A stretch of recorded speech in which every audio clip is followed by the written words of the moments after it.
Gamerdude 2088, and today we're going to talk about Abyss 59. Well, I'm not going to go into a full in-depth guide like I did in the past, mostly due to in Abyss you can only do it once, so it's not like I can really show like any F2P options. I can make tips and things like that, but I haven't done it myself, so that's just like me, like, no, it's just not happening.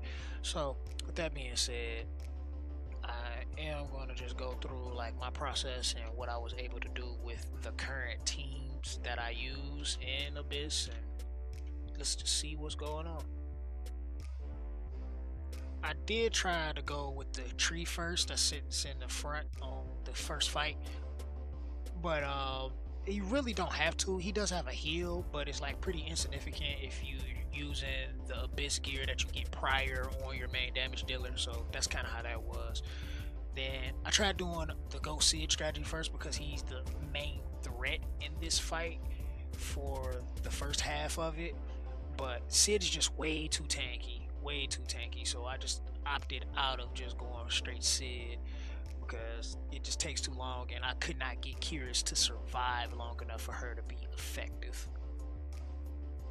Now, what ended up happening was I decided to go for the Nagas because they got that little team up ability that just makes Sid just poops all over your team, and it's just way too much.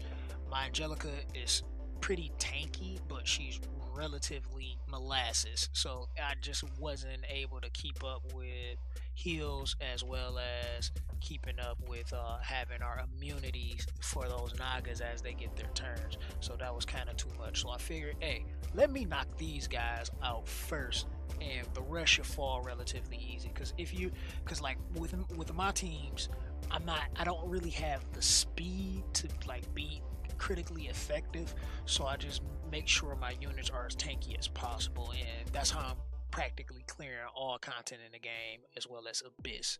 So it's like I just tank my way through, so being able to be just a lot more tanky since I'm not able to get all the speeds that I would like to have, um, that's what's really helping me. Alright, so if you're wondering why is the screen all cluttered and everything like that, well, I was live streaming on Twitch at the time. So yeah, you can catch me at twitch.tv/gamerdude2088. You can kind of see me just go through my things there. I am a variety streamer, so I might not always be streaming Episode 7, but yo, come out, hang out, chill. Check me out sometime. I usually stream like evenings, somewhere around like 9 p.m. Eastern till whenever. I guess it just all depends on when I stream. You can always hit that follow, turn those notifications on, and then you will be able to know exactly when I go live because it is pretty random. So, and I'm in under a new living conditions, so that takes a lot of into consideration. But at this point, after we pretty much dispose of the tree, then Sid is practically cake. I mean, don't think he can't still poop on you because he's still relatively strong without everything, but you have a higher probability of survival once everything else is dead and Sid is the last thing standing. Granted, you're going the tank route and not the speed and hopefully good enough to control route. Now, I could show you some game footage of me getting it stuck in my pooper, but why would I do that? You're only going to see the best of me. You don't make video compilations of stuff getting stuck in the pooper because that's just not cool. You guys don't like that kind of content anyway, for whatever reason. But I'm kind of back at it. I'm going to try to be as consistent as possible once again under current said conditions, which we're not really going to talk too much on, but I do have some other things going on, other games I'm playing, other games I want to make content on, and things like that. So you'll be seeing that on Instagram, YouTube, Twitch, etc., as we move forward. So yeah, let's do it. So once again, we're going to employ the same strategy we did in the first round and the second round. Kill off the Naga because the group up attacks are crazy. And oh, hey, check that out. The original T area back when she was OP, you got to face up against. So if you remember the old school T area, if you was around during that time, you got to take that on too. Which she practically dies afterwards. if you can happen to make things survive like Curious, which was critically impossible when I was trying it, you could go straight boss, but I opt to just, slowly tanky because we're slow and tank. So we kill off everything and then went boss because it was just so much easier that way. These Naga is like terrifying. I don't ever want to go against stuff like this in Abyss again. At least not for a long time. Alright, let's talk a little bit about my team composition and why it worked the way it did. Alright, we're going to start off with our main tank, which is Rose. Now, we got her built as our tankiest unit so she can survive as the main tank and, do what she's supposed to do as a tank and damage. But also she has my fastest gear on, so makes it so we can get more turns because of her third skill that allows us to get the attack boost as well as give us, I think it's like 22 or 23 combat readiness because of the skill ups or whatever. But yeah, that's pretty much her role, is to tank and to push us to be able to get a little more turns because we are pretty slow. Now Angelica, which would normally be the tank, she's just there because of heals and support, because that's just her main thing, is just to keep us alive. So she's relatively tanky, but she is probably my slowest unit, and she's really slow to the point where the enemies may lap her, get more turns and things like that. So that's a issue. That's an issue getting further down into this into the Abyss and not have a decent amount of speed to be more useful than what she is. So her potential is there, but could be better because gear, gotta work on the gear and stuff. Gear checks is real in this game.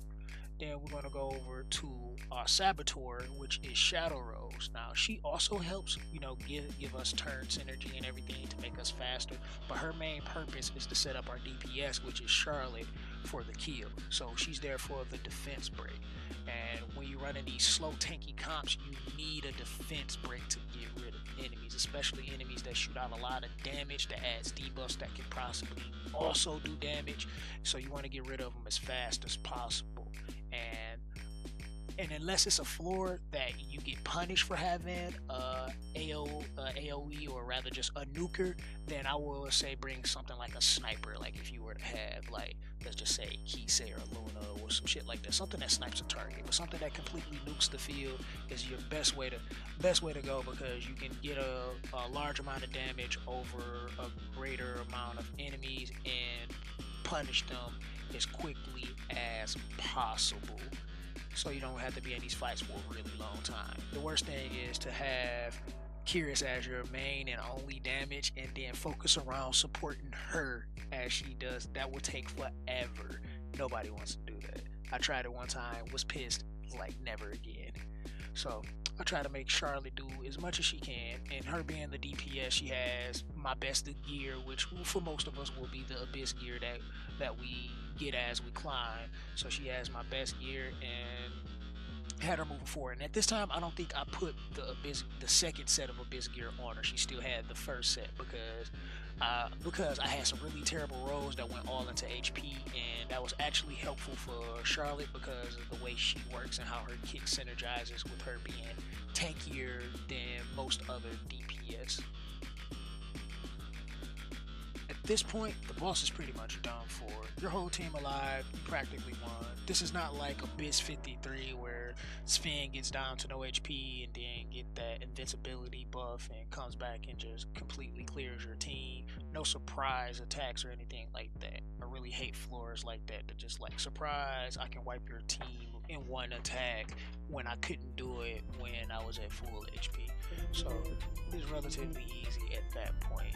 And I think I said I wasn't going to go full in depth, but ended up doing that anyway. I mean, I'm not really giving out like, you can try this unit, you can try that unit out. So I guess it's not that important and not that critical. Just my thoughts on what I did with the team that I have. So I guess you can use these tips to kind of help you with your own team composition and the unit you have. Even if you don't have the exact match, I'm sure you should be able to figure out, at least what's best for your team based off of what you have. And I would show like the stats, but I made so many changes to the gears, definitely not the same. But I believe at this time Uh, my rose was about 181 speed. So that'll give you a good ballpark of what my speed. And my closest speed to that probably was about 112, 115. No, actually, Shadow Rose was probably about 130 something, 140. I don't know. I don't remember. But that's pretty much it from there. I hope this video was enjoyable. Please give it a like because that would be greatly appreciated. You could always donate, never required, but always appreciate the people that donate. Come see me on twitch.tv/Cameron2088 once again to catch more of the content. Follow me on Twitter so you can get, the updates, the post, and all that stuff, as well as Instagram for all the little special ins and outs, video clips, and other annotations that I may be bringing to you guys. And I'm out. Deuces.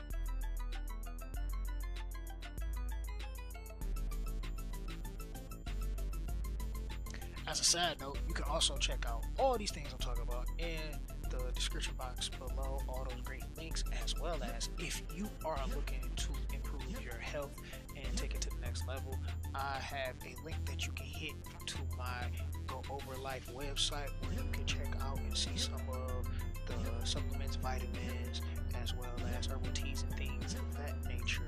You can also message me, we can discuss it, I can get you on a good plan that can get you into some great health and possibly get you into a workout plan to get you in the best shape of your life. And that's just coming from me because, muscles, gains, nah, but,